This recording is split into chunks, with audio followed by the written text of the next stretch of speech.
400-400,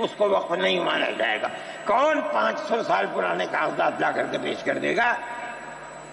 قانون یہ تھا کہ جو مسجد بنی ہے، جو وقف پر بنتی ہے وہ وقف ہے۔ آپ کو کیا درد ہے کہ آپ اس وقف کو ختم کرتے ہیں؟ اس کا مطلب ہے مسلمانوں کی زمین کو ہڑپ کرنا چاہتے ہو، حرام کھانا چاہتے ہو، اس لیے ان اوقاف کو ہڑپ کرنا چاہتے ہو۔ ہم اس کو قبول نہیں کرتے۔ اوقاف ہمارے آباء و اجداد کے کیے ہوئے ہیں، اوقاف اللہ کی ملکیت میں دیے ہوئے ہیں، مسجدیں بنی ہوئی ہیں، آپ ان کی حفاظت کیجئے، اس لیے کہ ہم اس ملک کے رہنے والے ہیں، ہم باہر سے آئے ہوئے نہیں ہیں۔ اگر ہندو گوجر ہے مسلمان بھی گوجر ہے، اگر ہندو جاٹ ہے مسلمان بھی جاٹ ہے، اگر ہندو راجپوت ہے مسلمان بھی راجپوت ہے۔ جاؤ دیکھو کشمیر کے اندر، اگر ہندو برہمن ہے مسلمان بھی برہمن ہے۔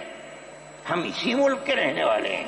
کسی کو اچھا لگا یہ مذہب وہ اس مذہب میں چلا گیا، کسی کو یہ مذہب اچھا لگا وہ اس مذہب میں چلا گیا۔ کیا مذہب کی بنیاد پر اس ملک کے اندر آپ ہمیں جینے کا حق نہیں دیں گے؟ ہم اپنے جینے کا حق کو لیں گے۔ آپ نے جس سیاست کو اختیار کیا، آپ 2 الیکشن پہلے دیکھیے کس قوت کے ساتھ بی جے پی آئی تھی۔ آپ نے جس پالیسی کو اختیار کیا، سیکولرزم کو آگ لگانی چاہیے، اس کا نتیجہ اس الیکشن میں کیا ہوا؟ بی جے پی ہار گئی۔ میں کہتا ہوں کہ اگر چندرا بابو نائیڈو کی بیساکھی نہ ہوتی اور ادھر نتیش کمار کی بیساکھی نہ ہوتی تو بی جے پی گورنمنٹ نہیں بنا سکتی تھی۔ کیوں ہوا؟ وہ جو 14 سال پہلے